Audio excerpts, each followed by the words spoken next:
এবং আমার কাছে মনে হয় যে যারাই দর্শকরা যারা যাবে তারা ঠকবে না, কারণ আমি পার্সোনালি এরকম ভিজুয়াল বাংলাদেশি সিনেমায় এক্সপিরিয়েন্স করি নাই, একদমই করি নাই। এখন আমার একটা সমস্যা আছে, সমস্যাটা হচ্ছে রিয়েলিটি আমাকে খুব টানে, রিয়েল গল্প আমাকে খুব টানে, রক্ত মাংসের মানুষ আমাকে খুব টানে। আমার কাছে মনে হয় যে রক্ত মাংসের মানুষ, রিয়েল মানুষ, ওই পাশের বাড়ির সাধারণ মানুষটা অনেক বেশি শুটসের হয়, অনেক বেশি এক্সপ্রেশন, অনেক বেশি অভিনয় নির্ভর হয়। চরিত্রগুলো সংলাপ, এক্সপ্রেশন সবকিছু ডিল করতে হয়।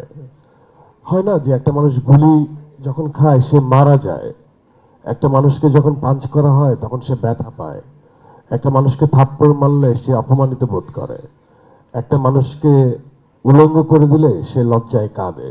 তো এগুলো তো নর্মাল হিউম্যান বিং এর এক্সপ্রেশন। তো এগুলো দিতে আমার খুব ভালো লাগে, রাদার দেন আমি আগের থেকেই জানি আমি 10 জন মাইরা ফাটাই ফেলবো আর কি।